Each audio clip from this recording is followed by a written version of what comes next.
The Cold War of the early 1960s was not a war fought with armies and fleets, but with whispers and secrets. It was a silent, global conflict waged in the shadowy back alleys of divided Berlin, the smoky cafes of Vienna, and the manicured parks of Washington, D.C. The primary weapon in this war was information. The CIA and the KGB were locked in a relentless high-stakes battle for intelligence. A desperate struggle where a single, overheard conversation could reveal the location of a nuclear missile silo, expose a network of deep-cover agents, or predict a nation's next political move. To gain even the slightest advantage, the CIA's technical division, its real-life Q branch, worked tirelessly to create an ever-expanding arsenal of ingenious spy gadgets. They developed cameras hidden in fountain pens, microphones concealed in martini olives, and radios small enough to be disguised as a molar and an agent's tooth. The primary tool of this era was the stationary microphone. The bug? Agents risked their lives in dangerous black bag jobs, breaking into foreign embassies and hotel rooms under the cover of darkness to plant these tiny listening devices in walls, lamps, and ashtrays.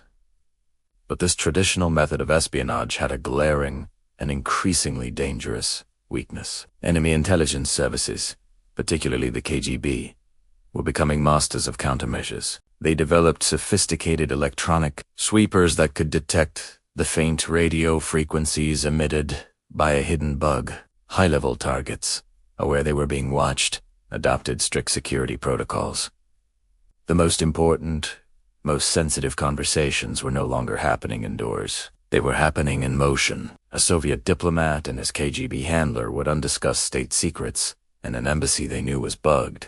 Instead, they would conduct a walk-and-talk meeting, a casual stroll through a public park, or a private conversation on a secluded courtyard bench. This created a massive intelligence gap for the CIA.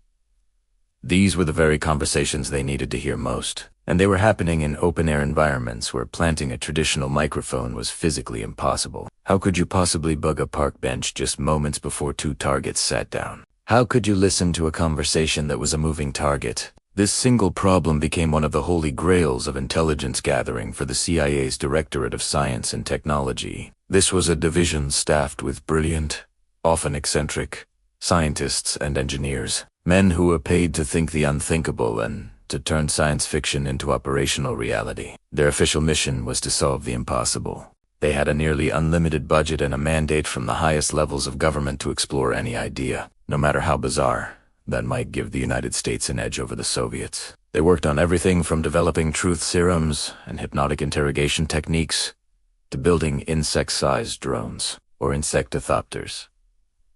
For the problem of the mobile target, they first explored conventional solutions. They tried to develop powerful, long-range directional microphones.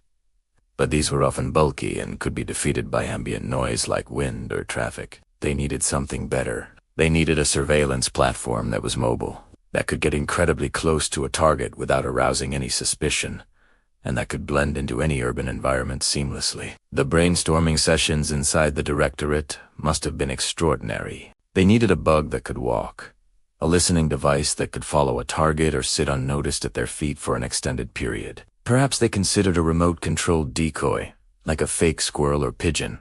But the robotics technology of the era was far too primitive and clumsy. The device needed to move naturally, to react to its environment in a believable way. The breakthrough came when one of the scientists shifted their thinking. The solution was not to build a new machine from scratch. The solution was to co-opt a living organism, to hijack a creature that already possessed all the necessary qualities. They needed something small, quiet, and agile, something that was a natural and ubiquitous part of the urban landscape.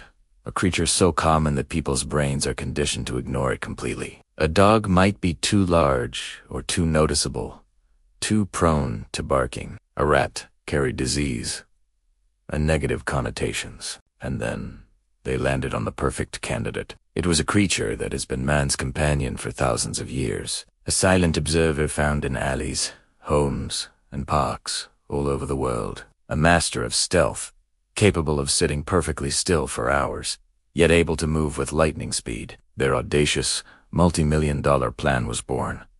They would turn an ordinary house cat into a sophisticated, four-legged listening device. This is the Declassified, an utterly unbelievable, true story of Project Acoustic Kitty. The project's goal was as simple as it was ambitious: to surgically transform a living animal into the most advanced mobile surveillance platform the world had ever seen. Bloco de expansão. Adicione este texto para completar as 1.250 palavras. The Directorate of Science and Technology was the CIA's answer to the fantastical gadgets of James Bond films. It was a place where scientific ethics took a back seat to operational necessity, under the leadership of men like Sidney Gottlieb, the same chemist behind the infamous McUltra program. This division was encouraged to push the boundaries of what was technologically and morally possible. The atmosphere was one of intense pressure and almost manic creativity. They were in a technological arms race with the KGB, and no idea was too absurd to be considered. This environment gave birth to a host of bizarre betrayal devices.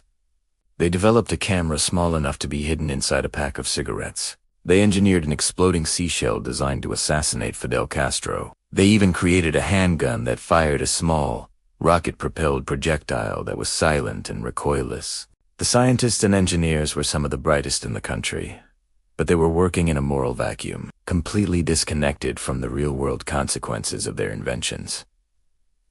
Their job was to solve puzzles. A target needed to be listened to. A leader needed to be eliminated. The how was a technical challenge, not an ethical dilemma. It was this unique, hyper-sure environment that made a project like Acoustic Kitty not only possible, but logical. In a world where you were developing poison pens and exploding seashells, surgically implanting a microphone into a cat didn't seem like a step too far. It was simply the next creative solution to a stubborn operational problem. The Wokantok was a puzzle that had stumped them for years, and the pressure from the top of the CIA to find a solution was immense. Every failed attempt with a long-range microphone, every missed opportunity to overhear a crucial conversation, only fueled their desperation. They needed a breakthrough, and they were willing to try absolutely anything, no matter how unconventional or expensive, to get it. The cat was not just a strange idea, it was a desperate one. Born from years of failure and the intense pressure of the Cold War.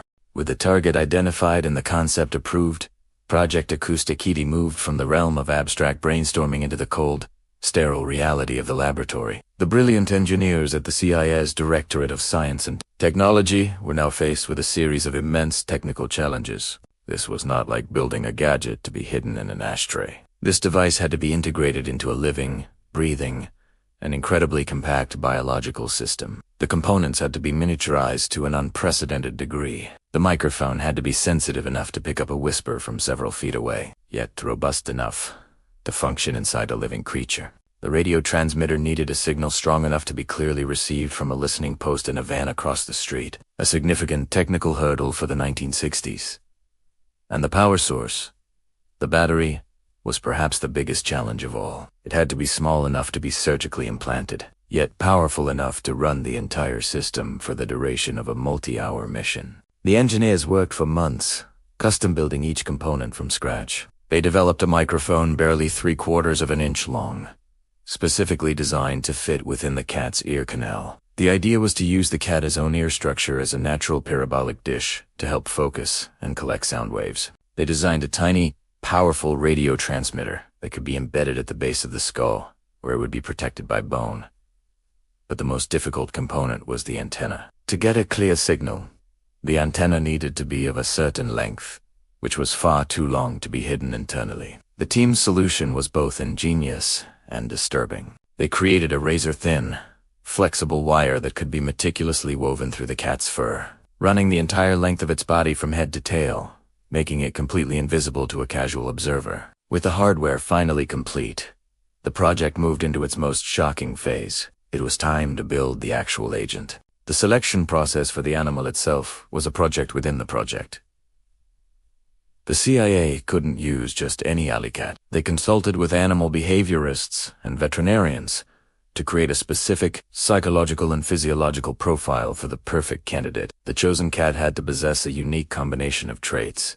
It needed to be calm and unflappable, unlikely to be spooked by loud noises or sudden movements in an urban environment. It needed to have a high food motivation, which the scientists believed would be the primary lever for their training protocols. A hungry cat, they theorized, would be more likely to follow commands in exchange for a reward. It also needed to have a placid, non-aggressive temperament, ensuring it would sit calmly near the targets rather than running away. Finally, it needed to be in perfect physical health to withstand the grueling, invasive surgery. Several cats were likely acquired and put through a period of intense observation, a sort of vetting process for feline spies, before the final candidate was chosen. This level of meticulous, almost absurd preparation underscores how seriously the CIA was taking this project. With the candidate selected, the CIA recruited a top veterinary surgeon for the highly classified operation. The surgeon was brought to a secure facility,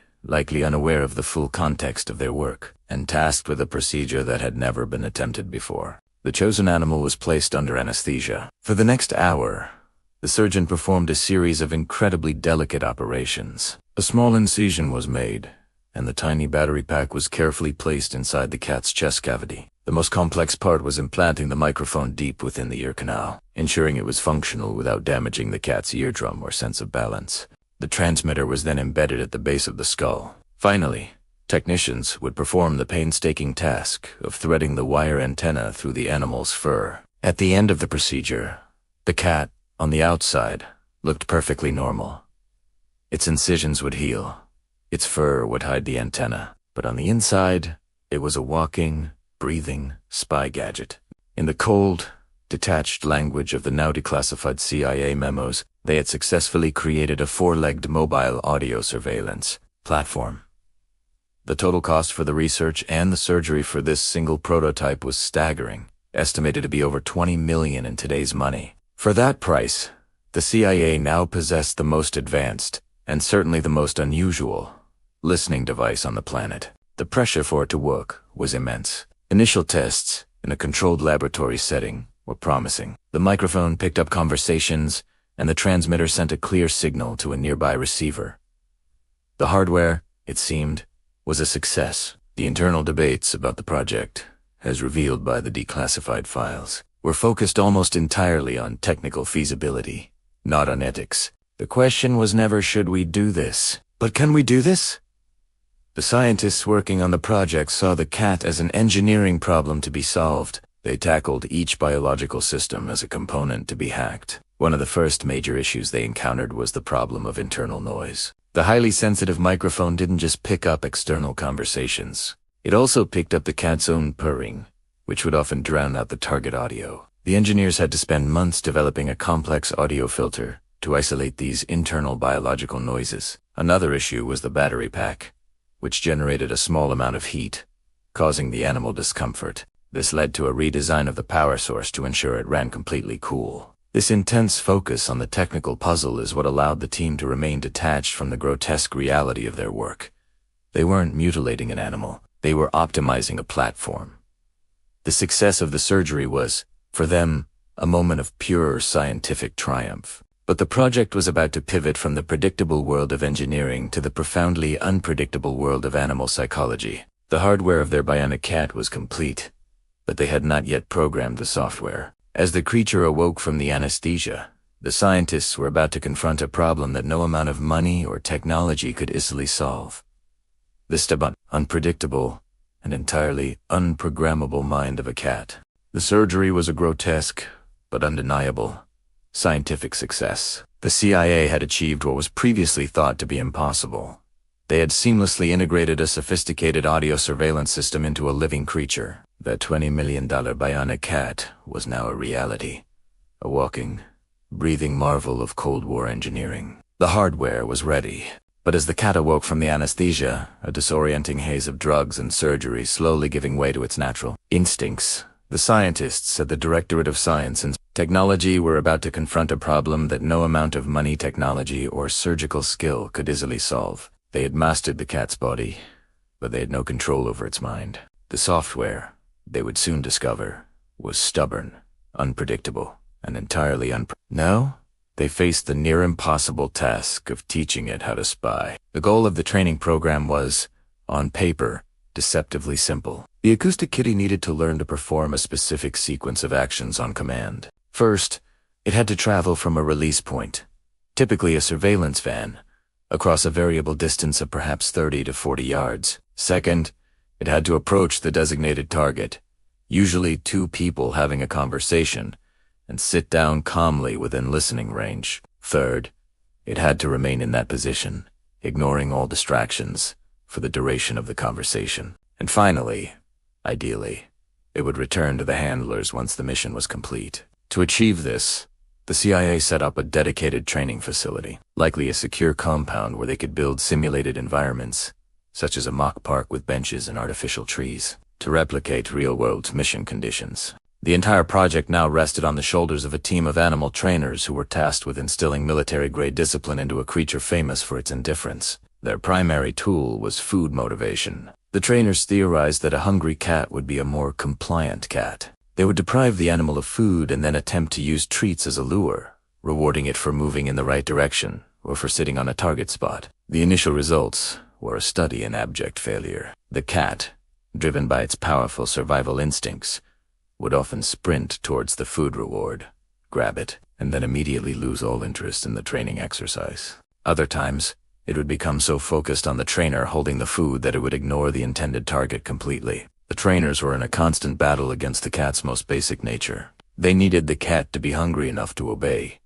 But a hungry cat is also a distracted cat, constantly searching for its next meal. It was a classic catch-22, a psychological puzzle that consumed countless hours, and a small fortune in high-grade cat treats. When food proved unreliable, the team experimented with more advanced techniques. They explored using complex audio cues, emitting high-frequency sounds from the target location that were inaudible to humans, but would hopefully guide the cat. This, too, produced inconsistent results. The cat might be drawn to the sound one day and completely ignore it the next, its attention captured by a passing insect or a distant bird call. Every session was a gamble, a roll of the dice against the animal's unpredictable whims. The declassified memos from the project speak to this frustration in dry, bureaucratic language that only thinly veils the absurdity of the situation. They noted that the cat's performance was highly variable and that it was often difficult to direct the animal for more than a few moments at a time. The fundamental conflict was one that the CIA's top-down command and control mindset was completely unequipped to handle. The agency was used to dealing with human agents who could be motivated by money,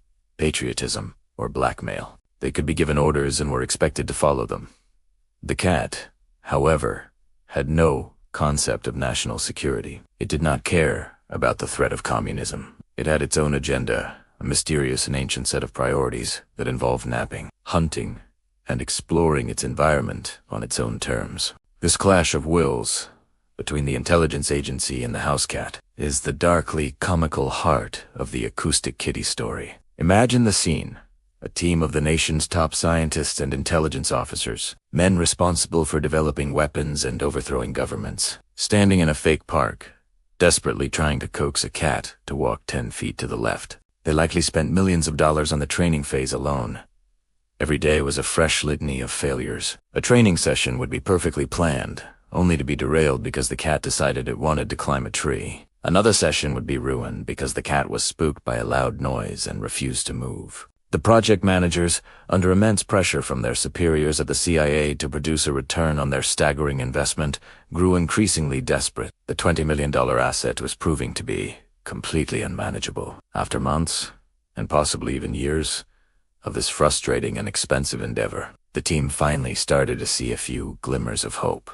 Through sheer, mind-numbing repetition, the cat began to occasionally perform the desired sequence of actions correctly within the controlled training environment. It was by no means reliable. Its success rate may have been as low as 40 or 50%, but for a project that had been a complete failure up to that point, it was a breakthrough. The cat, on its good days, would travel from the release point, sit near the target, and remain there for a few minutes. For the project's managers, this was enough. They were likely running out of time and money, and their credibility within the agency was on the line. They couldn't keep training the animal forever. At some point, they had to prove that the concept was viable in the real world. Based on these inconsistent and tentative successes, the decision was made. The training phase was over. Acoustic Kitty was deemed ready for a live field test.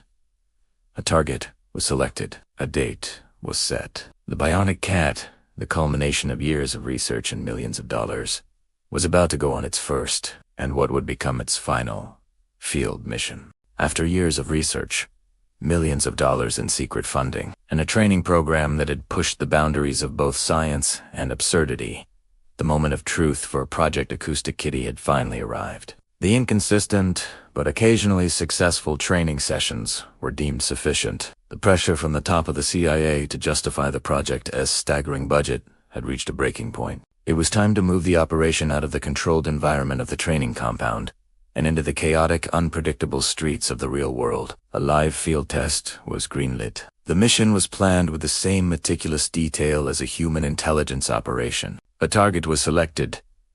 2 men, suspected of being foreign intelligence assets, who were scheduled to have a private, sensitive conversation in a public park in Washington, D.C.